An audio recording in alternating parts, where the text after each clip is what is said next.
Nous sommes dans la grande perspective ouest du château. Une paysagiste a travaillé durant une année autour de l'histoire du paysage à Valençay. D'ici quelques semaines, un nouveau jardin éphémère sera ici créé. On a confié une maîtrise d'œuvre à Noémie Mallet, mais à l'atelier dans lequel elle travaille, qui est l'atelier Passage à Bourges, et qui s'est appuyé sur une gravure de 1705, voilà, d'un jardin qui a peut-être existé. On n'en a pas l'assurance, mais on a une gravure. Et donc, c'est pas un jardin, c'est pas une reconstitution, hein, c'est vraiment un jardin de création.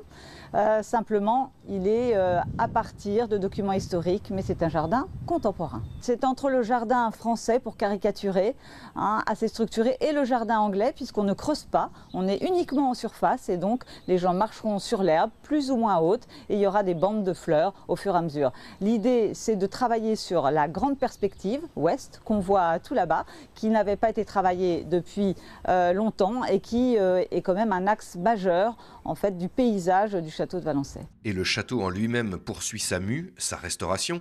L'aile Renaissance est terminée, place désormais à la réfection de la plus ancienne tour. Cette grosse tour est la plus ancienne du château. Il n'avait jamais été repris en totalité.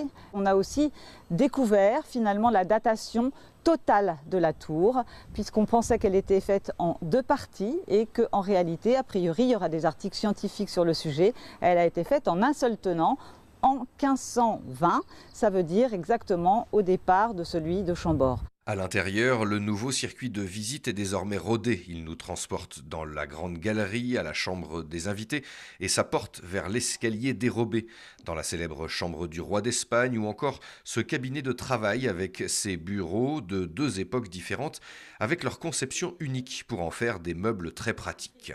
Deux nouveautés cette année. La première sera située à côté de la billetterie à l'entrée. Ce sera une nouvelle salle audiovisuelle que l'on n'avait pas et qui permettra à tout public de voir la totalité des pièces, notamment celles du premier étage et du rez-de-chaussée. Ça sera une évocation, ça n'est pas un film documentaire, ça tournera tous les quarts d'heure et ça permettra comme ça à tout public d'avoir une espèce d'idée de ce qui pouvait se faire avant et de comment on travaille notre site aujourd'hui.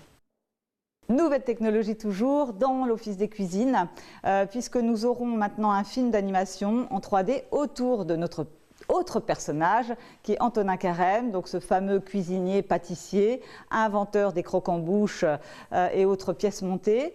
Et on aura là pendant, je dirais 5 à 10 minutes, une évocation filmée qui reconstituera et qui donnera à voir les grands dessins deux pièces montées tout à fait incroyables d'Antonin Carême, et ça sera aussi une transformation de l'espace de l'office avec des murs en chocolat, voilà, on sera entouré de pâtisseries virtuelles et on aura surtout plaisir, voilà, à mettre vraiment à jour ce grand architecte de la pâtisserie qui était Antonin Carême. L'inauguration de ces deux salles et du jardin est prévue pour le début du mois de mai. La saison culturelle et touristique du château prévoit toujours les jeudis gourmands avec les tables gourmandes du Berry, les rendez-vous aux chandelles cet été, la féerie des Lumières à Noël, sans oublier la deuxième édition du Festival Talleyrand dans le Théâtre Empire entre le 10 septembre et le 8 octobre.